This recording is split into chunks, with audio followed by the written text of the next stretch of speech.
अगर आज हम सड़कों पे हैं तो कल इनको सड़कों पे लेके आएंगे, इतना में दम कम है।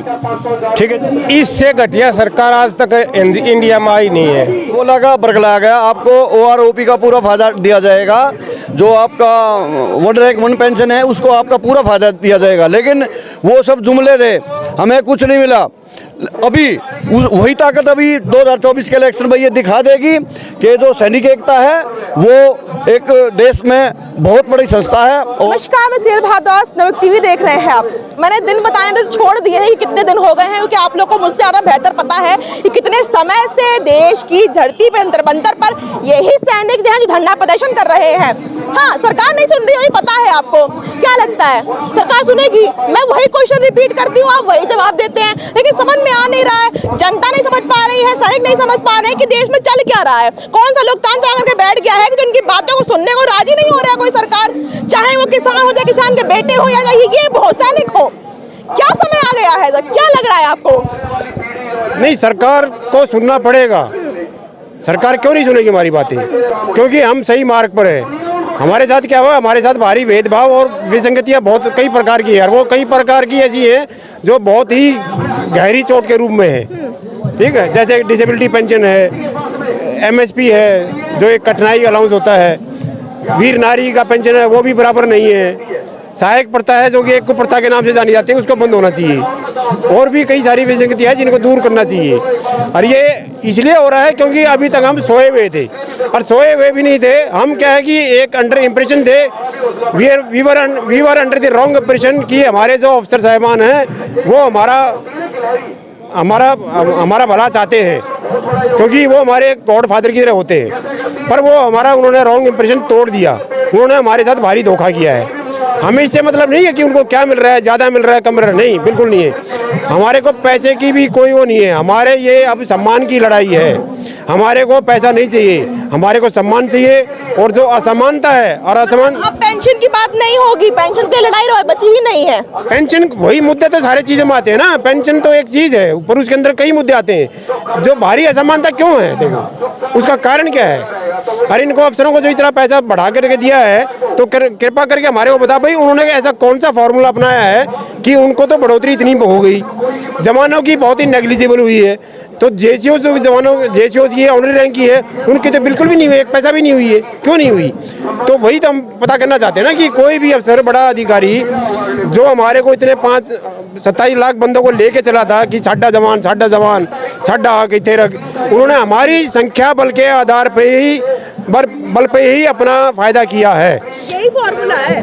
कौन सा फॉर्मूला की बात कर रहे हैं ना? हाँ, तो फॉर्मूला ये बताए ना कि देखो, आपको दिखा दिया यही रहना था, और आपके में ले लिए पैसे आपको दिखा करके। हमारी लड़ाई वहीं पर खत्म है कि हमारे को सिर्फ फॉर्मूला बता दें कि नीचे वालों को थोड़ा सा नेग्लिजिबल फायदा हुआ है, और बीच वालों को बिल्कुल भी नहीं हुआ, और ऊपर वालों को इतना फायदा हुआ है। वो किस कौन सा फॉर्मूला है, तो उसके तहत हमें बताइए ना हमारे को। क्योंकि बीच वाले भी सूली पे लटके हुए हैं, अब वो कहाँ जाए, इधर जाए उधर जाए, उन्हें खुद समझ में नहीं आ रहा है, बहुत कंफ्यूज है वो। कहाँ जाएंगे आप? अगर आपको भी समझ में नहीं आ रहा ना, इतना समय हो गया है, सरकार कोई तो आश्वासन दे देती, कुछ तो बोल देती सरकार, या कह दे कि आप हो ही नहीं, देश के वीर सैनिक नहीं हो आप, कुछ भी नहीं हो, कुछ तो बोल दे, कुछ तो एक आश तो रहती है ना। आज भी खत्म हो जाएगी तब सरकार बोलेगी आकर के। वीर सैनिक थे और रहेंगे, और ये उनको करके दिखाएंगे। ये उनका वहम है कि हम कुछ नहीं कर सकते। हमने जब देश के लिए भी किया, देश के लिए हमने कोई एहसान नहीं किया है, वो हमारा देश है, हमारा कर्तव्य बनता है। अभी भी हम सब तैयार हैं और बिना पैसे करने को तैयार है। कभी भी देश के नाम पर कॉल आएगी तो हम बिना किसी उसके जो है मेहनताने के हम आगे जाने को तैयार हैं। लेकिन अभी ये जो बोल रहे हैं, इनको ये भ्रम है कि हम कुछ नहीं कर पाएंगे। अभी 2024 आ रहा है, ये अपने आप आएंगे, तब हम इनको अपनी ताकत का एहसास कराएंगे। ये समझ में नहीं आ रहा है कि ये लोकतंत्र कैसा आ गया है, 2023 का ऐसा लोकतंत्र आ गया है इतने समय से कि कोई इनकी बात सुनने को राजी नहीं हो पाता है। रणनीति, अब रणनीति बताती है, क्या अलग रणनीति अपनानी चाहिए, क्या ऐसा करना चाहिए कि अरे सरकार अब तो सुन लो हमारी बात, यही बैठे हैं, दूर नहीं है, संसद भवन वहीं पे है, यहीं बैठे हुए हैं यहीं पे, अरे अब तो सुन लो, कि अब भी नहीं सुनोगे? अभी जब शुरू में मोदी साहब ने एक्स सर्विसमैन की एक रैली की थी, उन्हीं की वोट के ताकत पे अभी 10 साल से राज कर रहे हैं। हमको झूठ बोला का बरगलाया गया, आपको OROP का पूरा फायदा दिया जाएगा। जो आपका वन पेंशन है उसको आपका पूरा फायदा दिया जाएगा, लेकिन वो सब जुमले थे, हमें कुछ नहीं मिला।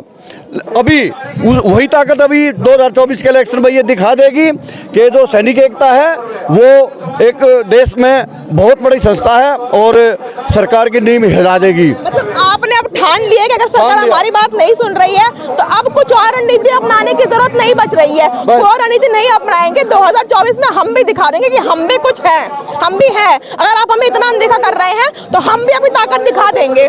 अभी तक हम यहाँ पर 20 फरवरी से बैठे हुए हैं, लगातार 69 डेज हो गए हैं, अभी तक सरकार का कोई भी आदमी यहाँ आकर के हमसे कांटेक्ट नहीं किया और हमारी बात को सुनने के लिए तैयार नहीं है। हमने मजबूरी में अपना एक चैनल बनाया, प्रूफ प्रॉपर चैनल। अभी 3 अप्रैल को हमने ऑल इंडिया में पूरे डीएम को और एसडीएम को ज्ञापन दिया, माननीय प्रधानमंत्री, रक्षा मंत्री और अपने राष्ट्रपति जी के नाम।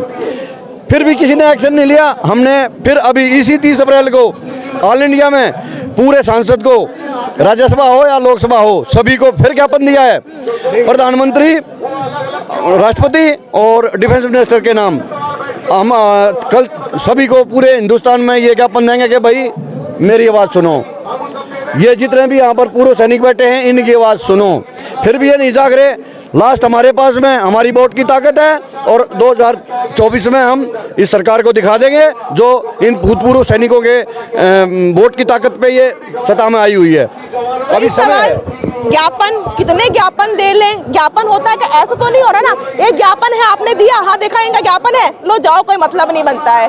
क्या उनके दिमाग में ऐसा बैठ रहा है, क्या वो समझ जा रहे हैं कि आप ज्ञापन की कोई वैल्यू नहीं रह गई है, आपके धरना प्रदर्शन के, आपके बातों की कोई वैल्यू समझ में नहीं आ रही है उन लोगों को? अभी सरकार हमारी सुन ही नहीं रही है, नहीं सुन रही है तो हम अपनी ताकत दिखा देंगे। अब अगर होती है लड़ाई तो आओ जवानों, गई खत्म हुई लड़ाई तो जाओ घर अपने जवानों। ये क्या है? ये सरकार तो आगे आने वाले समय में बताएंगे कि इससे घटिया सरकार आज तक इंडिया में आई नहीं है। अब ये बताओ, हम अपना हक ही तो मांग रहे हैं, हम किसी दूसरे का तो नहीं छीन रहे, इसलिए हमें हमारा हक दिया जाए। क्या अब इस देश में अपना हक मानना में एक गुनाह हो गया है? गुनाह हो गया क्या? अगर आप हक मांगना था, अगर आप हक नहीं मानते, अपने घर में रहते तो आप लोग बहुत सही रहते, लेकिन अब आप हक मांगने के लिए यहाँ उतर आए सड़क पे तो आप लोग बहुत बुरे बन चुके हैं क्योंकि आप अपना हक मांग रहे हैं। इसीलिए हम बुरे बन के। अभी ये बताओ, किसी चीज का भी फार्मूला एक ही होता है, ये प्रजातंत्र देश है। अभी ऑफिसर का तो 2.81 से कर दिया कैलकुलेट, जवान को 257 से कर दिया, ये क्या हुआ? ये कोई एक तो फार्मूला इस्तेमाल करो, या सभी को 257 से करो या सभी को 281 से करो। नहीं, लेकिन आप लोग ये भी कह रहे थे ना कि इसमें सरकार का हाथ नहीं है, बीच में ही कुछ गड़बड़ घोटाला करते हुए चले जा रहे थे, सरकार को इसकी भनक नहीं पड़ रही थी। नहीं देखो, जिसने उनको बहकाया है वो भी गलत है। ये बहकावे में क्यों आई सरकार? सरकार कोई वो तो नहीं है ना कि इनको पता नहीं है, पता तो उनको डिसीजन है। जो कार्य पॉलिसी बनाते हैं वो कौन? IAS लॉबी होती है, IAS के ऑफिसर होते हैं, वो पढ़े लिखे हैं, उच्च क्वालिफिकेशन है उनकी। तो क्या उनको पता नहीं? क्या उनका काम है कि मंत्री को बताना, MLA MP को बताना, सरकार को बताना कि क्या सही है क्या गलत है। तो इसलिए दोनों हिसाब से अफसर भी और सरकार भी दोनों जो है उन्होंने अपने अपना हित साधे हैं। अगर लग रहा है कि आप लोग इनका हक मार के बैठे हैं और आप कोई कुछ नहीं बिगाड़ सकता तो आप बहुत बड़ी गलतफहमी में हैं, क्योंकि ये खबर पूरे देश भर में फैली हुई है, बहुत चर्चित खबर है ये कि अगर आपको लगता है आप इनका हक लेके बैठे हुए हमारा कोई नहीं बिगाड़ सकता तो समय सबका आता है। आज ये सड़क पर है लेकिन आपको लगता है कि ये ऐसे ही रहेंगे तो ये आप भी गलतफहमी है, क्योंकि समय आपका भी जरूर आएगा और वो 2024 में आ जाएगा। भाई हम कुर्सी पे ले आए हैं 14 में, तो हम कुर्सी से हटा भी सकते हैं, हमारी पावर है या इसको कौन छीनेगा?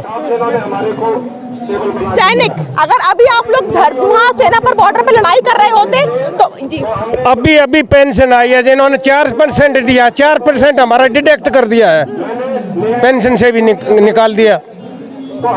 3 महीने का किसी को एरियर दिया, किसी को 2 महीने का दिया जिसमें 40% निकाल दिया।